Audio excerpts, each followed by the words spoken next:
निर्मल घोष के face CGO तलब CGO complex निर्मल घोष पानीहाटे तृणमूल विधायक अभियोग अभया शेषकृत्येर समय छिलेन निर्मल घोष এবং যে অভিযোগটা বারবার অভয়ার পরিবারের পক্ষ থেকে করা হয়েছে তড়ি ঘড়ি দেহ পোড়ানো হয়েছে তখন সেই সমস্ত বিষয়টা তদারকি করেছেন এই निर्मल ঘোষই।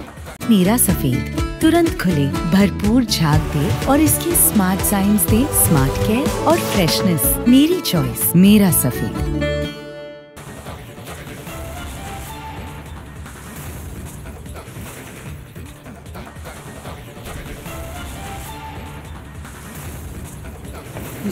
কি বিষয় আপনাকে বিষয় তো কিছু বলেনি, আমিও বলিনি।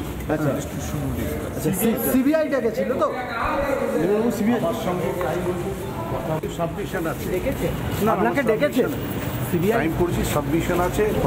কিসে একটাই তো আমার এলাকায় তো কিসের কি বিষয় আপনাকে বিষয় তো কিছু বলেনি, আমিও বলিনি। আচ্ছা সিবিআই ডেকেছিল তো সিবিআই আমার সঙ্গে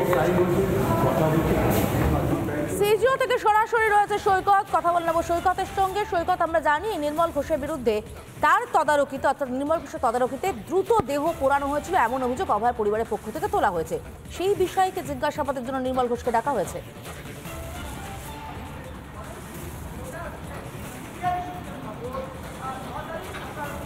দেখো একদমই অন্তত এই অভয়ার খুন এবং ধর্ষণের মামলায় এখনো পর্যন্ত তদন্ত যতদূর এগিয়েছে এবং তদন্তকারীরা যে ইনফরমেশনগুলো পেয়েছেন সেই অনুযায়ী এই অভয়ার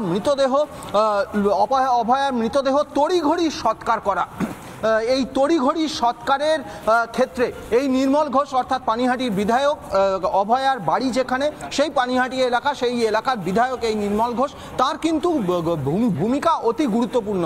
এবং সবথেকে বড় বিষয় যেটা এখনো পর্যন্ত এই ঘটনায় সিবিআই এর হাতে যতজন গ্রেপ্তার হয়েছে অর্থাৎ অভিজিৎ মণ্ডল, টালা থানার ওসি, সন্দীপ ঘোষ, প্রাক্তন প্রিন্সিপাল, প্রত্যেকের ক্ষেত্রেই কিন্তু সিবিআই আদালতে যেটা জানিয়েছে যে তড়িঘড়ি বডিটাকে পুড়িয়ে দেওয়া এবং পরিবারের দাবি উড়িয়ে সেকেন্ডবার পোস্টমর্টেম করার দাবি উড়িয়ে তড়িঘড়ি মৃতদেহটাকে পুড়িয়ে দেওয়ার ক্ষেত্রে একটা গুরুত্বপূর্ণ ভূমিকা রয়েছে। অর্থাৎ প্রমাণ লোপাট, সিবিআই এর তরফ থেকে বারংবার যেটা দাবি করা হচ্ছে প্রমাণ লোপাট, অভিজিৎ মণ্ডলকে, সন্দীপ ঘোষকে যে কারণে মূলত গ্রেপ্তার করা হয়েছে প্রমাণ লোপাট করা, এই তড়িঘড়ি মৃতদেহটাকে সৎকার করে দিয়ে প্রমাণটাকে সম্পূর্ণভাবে লোপাট করা শুধু নয়, সমাদৃতা প্রমাণটাকে একেবারে উধাও করে দেওয়া, এই ক্ষেত্রে বড় মাথা কাজ করেছে। এবং সবথেকে বড় বিষয় এই যে অভয়ার খুন এবং ধর্ষণের ঘটনা যেদিন প্রকাশ্যে আসে অর্থাৎ 9ই আগস্ট, সেই 9ই আগস্ট আরজিকর হসপিটালের অ্যাডমিনিস্ট্রেটিভ ব্লকে কিন্তু निर्मल ঘোষ গিয়েছিলেন এবং যখন গিয়েছিলেন তখন কিন্তু সেখানে সন্দীপ ঘোষ প্রেজেন্ট ছিলেন। তাহলে স্বাভাবিকভাবে প্রশ্ন উঠছে সন্দীপ ঘোষের যে সাবমিশন, আদালতে সাবমিশন, সেখানে সিবিআই জানিয়েছে যে দ্বিতীয়বার পোস্টমর্টেমের যে পরিবারের দাবি সেই দাবি উড়িয়ে দিয়ে মৃতদেহকে ক্রেমেশন করতে, সৎকার করতে এই সন্দীপ ঘোষের ভূমিকা রয়েছে। তাহলে সেই যে সেই মিটিংয়েই কি স্থির হয়েছিল যে মৃতদেহটাকে পোস্টমর্টমের পরেই তড়িঘড়ি পুড়িয়ে দেওয়া হবে, অর্থাৎ প্রমাণটাকে লোপাট করা নয়, মৃতদেহটাকে পুড়িয়ে দিয়ে সৎকার করে প্রমাণকে একেবারে উধাও করে দেওয়া হবে। এই বিষয়গুলোই কিন্তু জিজ্ঞাসাবাদ করতে চাইছে সিবিআই। আজকে निर्मल ঘোষ সিজিও দপ্তরে, সিবিআই দপ্তরে এসেছেন, তিনি কিন্তু বলেছেন যে তার এলাকার ঘটনা এবং তার এলাকায় এই একটাই কেস এবং তিনি কার্যত আমাদের প্রশ্নের আমরা জিজ্ঞেস করেছিলাম যে সিবিআই ডেকেছে কিনা। চেষ্টা তো এখন করবেই সৈকত, কারণ জয়পলায়তি সজীবতী আমাদের সঙ্গে এই মুহূর্তে সিলেটের স্বর্ণালী সরকার রয়েছে। স্বর্ণালী, সুদীপ্ত রায় বিধায়ক, এবার निर्मल ঘোষ, একের পর এক তৃণমূল নেতা স্ক্যানারে, কোথাও কি দিনের আলোর মতো পরিষ্কার হচ্ছে ষড়যন্ত্রের তত্ত্বটা? একেবারে সমাজ শুধুমাত্র ষড়যন্ত্র তত্ত্ব নয়, শাসক যোগ, তৃণমূল যোগ। এতদিন পর্যন্ত প্রশাসনের তরফ থেকে আমরা দেখেছি ওসি থেকে শুরু করে বিনীত গোয়েলের ভূমিকা কাঠগড়া এসছে, স্ক্যানারে এসছে, বারবার করে প্রশ্ন করেছি আমরা, কিন্তু প্রশাসন এবার তো সরাসরি দলের যোগ চলে এলো। আর কত অস্বীকার করবে শাসক দল তৃণমূল কংগ্রেস? সব থেকে বড় সিগনিফিকেন্ট যে প্রশ্ন এই মুহূর্তে, निर्मल ঘোষকে ওই দিনকে গোটা ঘটনার তদারকি করার দায়িত্ব কে দিয়েছিলেন? নিশ্চয়ই বিনীত গোয়েল দেননি। নিশ্চিত তালা থানার ওকে দেননি। নির্মল ঘোষকে ইনস্ট্রাকশন কে দিতে পারেন?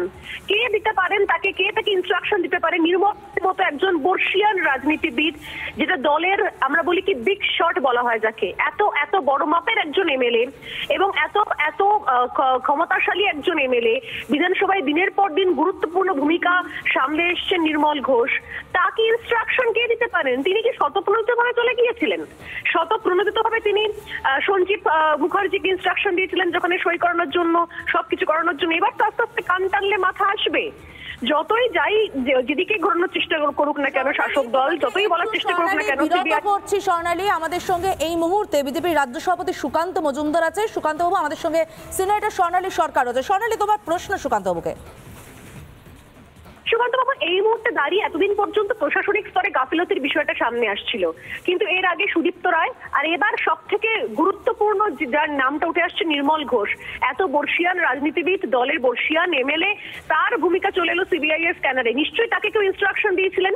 তিনি স্বতঃপ্রণোদিতভাবে কি গোটা কর্মকাণ্ড চালিয়েছিলেন? দুটো বডি ওয়েট করে রেখে তৎপরতার সঙ্গে অভয়ার দেহ সৎকার করার নির্দেশ দেওয়া থেকে শুরু করে পুরো বিষয়টা কন্ট্রোল করা, সেকেন্ড টাইম পোস্টমর্টেম না করতে দেওয়া, তিনি কি একা করেছিলেন নাকি এবার মনে হচ্ছে কান টানলে আরো বড় মাথার সন্ধান পাওয়া যাবে? কেউ না কেউ তো তাকে ইনস্ট্রাকশন দিয়েছিলেন।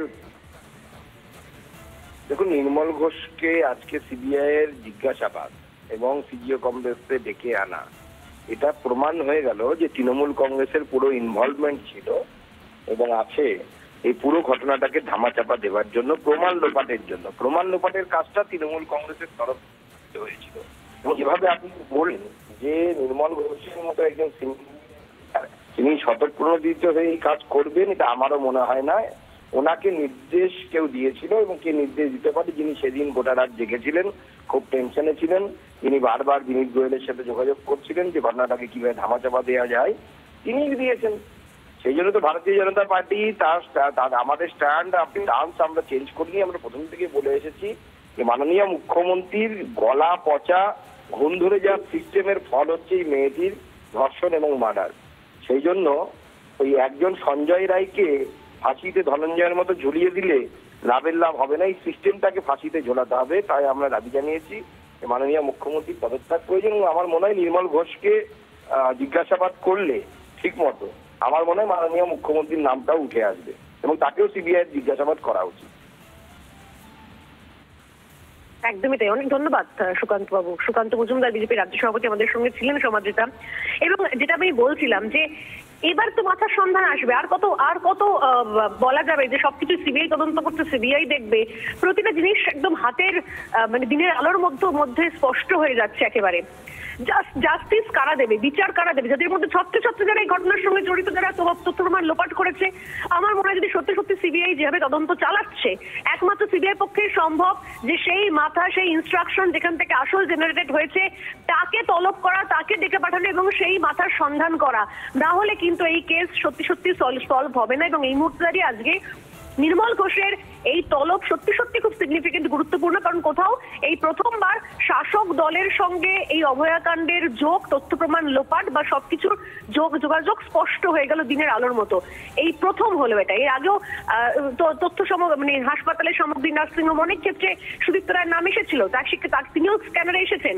কিন্তু নির্মল ঘোষ যেভাবে কোথাও সরাসরি উপস্থিত ছিলেন, একদম দাঁড়িয়ে থেকে তদারকি করিয়েছেন সেদিনকে শ্মশানঘাটের সমস্ত কাজ, এরপর কোনো ইনস্ট্রাকশন ছাড়া তিনি করেছেন, এটা সম্ভব নয়। আর দ্বিতীয়ত হচ্ছে তৃণমূল কংগ্রেসের প্রত্যক্ষ যোগ এই ঘটনার সঙ্গে, তাদের ব্যক্তিগত ইন্টারেস্ট স্পষ্ট হয়ে গিয়েছে সমাদৃতা।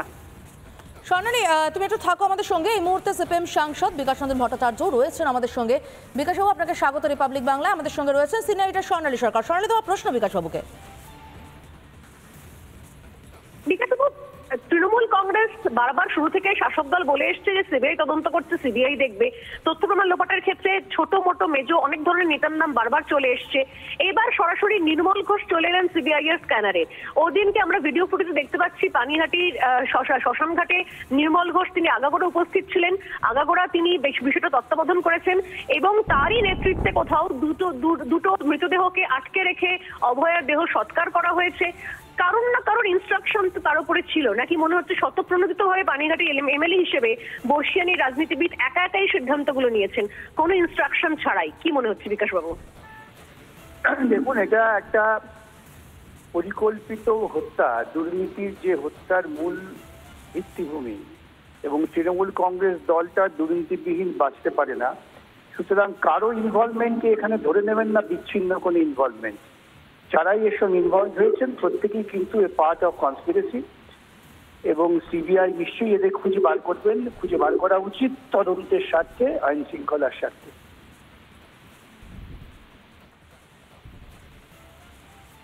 একদিন অনেক ধন্যবাদ বিকাশ বাবু।